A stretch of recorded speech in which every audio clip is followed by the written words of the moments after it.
ہوا اور آدم کو نفس واحدہ سے پیدا کیا ہے. اکثر علماء فرماتے ہیں کہ ہوا کو آدم کی پسلی سے پیدا کیا گیا. یہ کیسے ممکن ہے؟ یہ ہے قرآن حکیم میں میرے بھائیوں.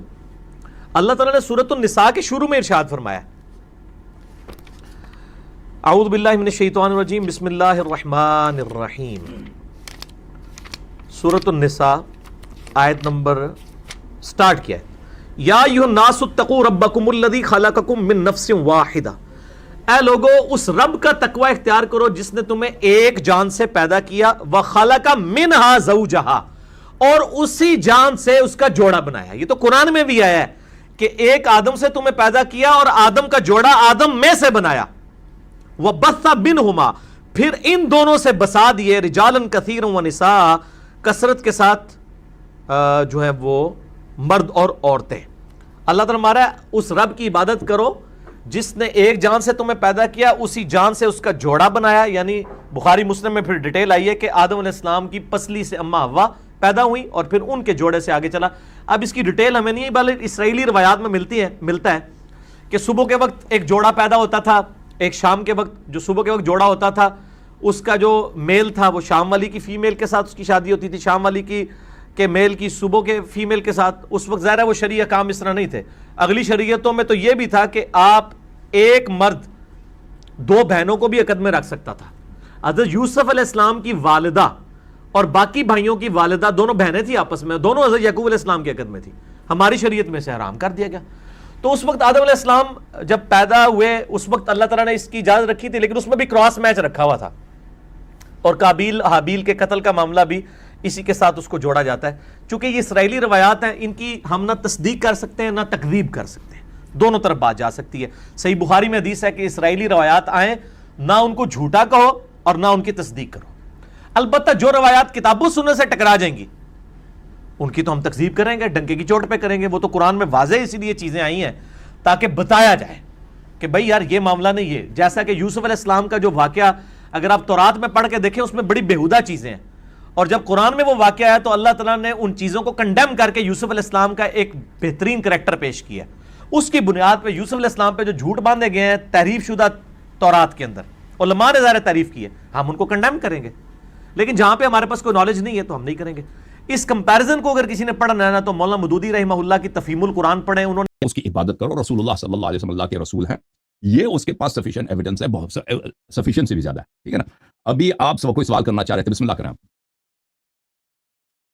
جی پھر اس کا مطلب اگر آپ کہتے ہیں کہ قرآن میں ہر چیز نہیں لکھی گئی تو پھر آدم اور حوا کا قصہ کب سے اٹھا کے آپ نے ڈالا اور پھر اس کے بعد ایک بک دے دی جو کہ قیامت تک چلے گی, تو پھر آپ نے آدم اور حوا سے لے کر قیامت تک کے لیے کمپلیٹ بک اس کو نہیں کہنا چاہیے تھا نا. اور ویسے بھی اس کی آیاتیں تو آپ کو پتہ ہے حضرت عثمان غنی کے جو وقت میں جلا دی گئی تھی, یہ کمپلیٹ بک نہیں ہے. ابھی جو رائٹ ناؤ آپ کے پاس جو بک ہے یہ کمپلیٹ نہیں ہے. ٹھیک ہے. اور یہ بک میں آپ سے سٹارٹ سے لے کر اینڈ تک بھی نہیں لکھا گیا. میں یہ مانتا ہوں کہ آپ کے پاس ٹوٹل اس میں ساری علم نہیں ہے, اس میں پوری پراپر جو ہے. پھر آپ کیسے کہہ سکتے ہو یہ ضابطہ حیات ہے, اس میں دنیا کی ہر چیز لکھی گئی ہے, اور آج 57 کنٹریز میں مسلمان ذلیل و رسوا ہو رہے ہیں. پلیز ذرا یہ بھی بتا دیں یہ کیسا خدا ہے جو آپ لوگوں کو ذلیل و رسوا کر کے خوش ہوتا ہے؟ نہیں, خدا تو ہمیں ذلیل نہیں کر رہا, وہ انسان کے اپنے فعل سے انسان ذلیل ہوتا ہے نا.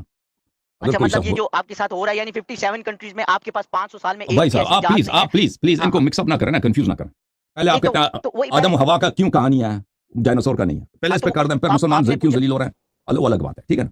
پہلی بات یہ ہے کہ آپ کی بات میں مانتا ہوں کہ قرآن از ناٹ اے کمپلیٹ بک. آپ یہ مانتے ہیں قرآن از ناٹ اے کمپلیٹ بک؟ حضرت عثمان غنی کے زمانے میں قرآن پاک یہ مختلف سوالات کر رہے ہیں نا آپ نے 3-4 سوال کیے, ایک کر کے ایک کر کے جواب دینا ہوگا نا. آپ گھبرائیے نہیں ہے, ہم آپ کے ساتھ کوئی اسپیڈ میں بات نہیں کرنا چاہتے کہ آپ سب سوالات ایک ہی دفعہ کر لو. تو ایک سوال کا جواب دیں گے. اگر کوئی سوال مجھ سے رہ گیا تو میں اس کا جواب پھر آپ ریمائنڈ کر دیں, میں جواب دوں گا. پہلی بات ہے آدم حوا کا ذکر کیوں ہے؟ کیونکہ وہ ہیومینٹی کا اسٹارٹ ہے. ٹھیک ہے. ہم کہاں سے آئے, ہماری آغاز کہاں سے ہے. اگر ہماری کریٹر نے ہمیں بتایا, آپ اس کو مانتے ہیں کریٹر ہے یا نہیں وہ الگ بات ہے, لیکن اس پرسپیکٹو کے ساتھ کہ آپ اس اسمپشن کو آپ ایک دفعہ سمجھنے کی کوشش کرو, وہ صحیح ہے غلط اپنی جگہ پر, کہ انسان اللہ تعالیٰ نے انسان کو بنایا ایک پرپز کے لیے بنایا, ایک مقصد کے لیے بنایا. ٹھیک ہے نا. کہ وہ اس دنیا میں رہنے کے لیے نہیں آیا, یہ اس دنیا میں آیا ہے اچھے عمل کرنے کے لیے, امتحان دینے کے لیے, لوگوں کی خدمت کرنے کے لیے, اپنی شہوات کو روکنے کے لیے. اور اگر وہ اچھے عمل کیا تو اس کے لیے بہت ہی مستقبل جو ہے بہت عیش و عشرت کی بغیر ہمیشہ کے لیے وہ نعمتوں میں رہے گا. اور اگر اس نے برا عمل کیا تو پھر اس کو عذاب بھی ہو سکتا ہے. تو انسان کا آغاز کہاں سے ہے؟ انسان کا آغاز ہے یہاں سے کہ سب ایک باپ کے بیٹے ہیں. ٹھیک ہے نا. کسی کو کسی پر برتری نہیں ہے, کوئی کالا ہے کوئی گورا ہے کچھ بھی, کوئی امیر ہے کوئی فقیر, کسی کو کسی پہ کوئی برتری نہیں ہے. سب بہن بھائی ہیں, سب بہن بھائی ہیں, اور سب ایک ہی ماں باپ کے بیٹے ہیں حضرت آدم علیہ الصلوۃ والسلام سے. تو یہ بتانا نہایت ہی ضروری ہے انسان کے آغاز کہاں سے؟ یہ خود بخود پیدا نہیں ہوا، اس کا ایک بنانے والا ہے. اور موت تو سبھی جانتے ہیں کہ موت انسان مرتا ہے، تو مرنے کے بعد بھی ایک زندگی، یہ بتانا بہت ہی اہم ہے. اچھا، اب آپ نے کہا کہ وہ صبح شام بچے پیدا کرتے تھے. یہ قرآن میں نہیں ہے کہ صبح شام بچے پیدا کرتے تھے. یہ ہو سکتا ہے اہل سنت کے احادیث میں ہو، ہمارے احادیث میں نہیں ہے. ٹھیک ہے نا؟ حضرت آدم علیہ السلام کی بیوی اگر بچے پیدا کرتی تھی تو وہ صبح شام اس طرح نہیں ہے کہ صبح شام پیدا کرتی تھی، وہ عام طریقے سے پیدا کرتی تھی. اور پھر یہ بھی شیعہ اہل بیت علیہ السلام نے اس بات کی بڑی سختی سے نفی کر دیا کہ آدم کے بیٹوں نے اپنی بہنوں سے شادی کیا. ٹھیک ہے نا؟ یہ شیعہ مذہب میں یہ نہیں ہے. اہل بیت علیہ السلام کے احادیث میں یہ ہے کہ وہ آدم علیہ السلام کے بیٹے جو تھے وہاں اس زمانے میں زمین میں کچھ اور مخلوق بھی رہتے تھے. ٹھیک ہے نا؟ مخلوق رہتے تھے. ہاں، تو ان کی بیٹی سے انہوں نے رشتہ کر لیا، ان کی بیٹیوں سے رشتہ کر لیا، تو ان سے شادی کر لی ان کے بیٹوں نے. تو کسی نے اپنی بہن سے شادی، تو سب حرامی ہے نا، تو پوری انسانیت حرام زادے بن گئے نا. وہ نہیں ہے. ہاں، یہ بات. اچھا، آپ کہتے ہیں کہ مسلمان ذلیل ہو رہے ہیں اور اللہ میاں آپ کو ذلیل کر کے خوش ہو رہا ہے. نہیں اللہ یاری صاحب نہیں، ابھی میں اسی سوال پہ رکا ہوں، اس کو پورا ڈیفائن کریں. اگر آپ ڈارون تھیوری نہیں مان رہے، اگر آپ تھیوری آف ایوولوشن نہیں مان رہے، تو میں کیسے مانوں اس ٹائم کوئی اور مخلوق تھی اور اب وہ مخلوق غائب ہو گئی ہے، نہ ان کی بونز مل رہی ہیں، نہ ہڈیاں مل رہی ہیں، تو قبر کہاں ہے ان کی؟ مجھے صرف یہ اس مخلوق کی قبر بتا دیں. اور ہاں جی please. Theory of evolution is absurd, is impossible کہ ایک اسپیشی دوسری اسپیشی سے بنتا ہے. بندر انسان میں تبدیل ہو جاتا ہے، یا خچر جو ہے وہ شیر میں تبدیل ہو جاتا ہے، یا عقاب جا کے خرگوش میں تبدیل ہو جاتا ہے. یہ this absurd, this cannot happen. Okay, so but that's another debate for another time. It's just a theory. آپ مجھ سے ڈیمانڈ نہیں کر سکتے کہ آپ اس تھیوری کیوں نہیں مانتے. آپ نام بھی اس کا کیا تھیوری، نظریہ، یعنی یہ ڈیفینیٹو نہیں ہے. ہم نہیں صرف کہتے ہیں ڈیفینیٹو نہیں ہے، ڈارون خود کہتا تھا یہ ڈیفینیٹو نہیں ہے، آج بھی کوئی نہیں کہتا یہ ڈیفینیٹو ہے. لیکن تھیوری آف ایوولوشن جو ہے، ہم اگر اس کو تھیوری بھی مان لیں تو صرف تھیوری ہے، ایک نظریہ.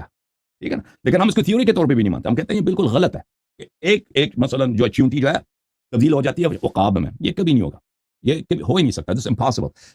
جینیالوجی کے دنیا میں آدم بتائیں، بولیں. سوری یہ بھی جیسے اگر آپ میری تھیوری کو کہہ رہے ہیں اٹ از اے تھیوری، تو میرے لیے بھی وہ ایک سوچ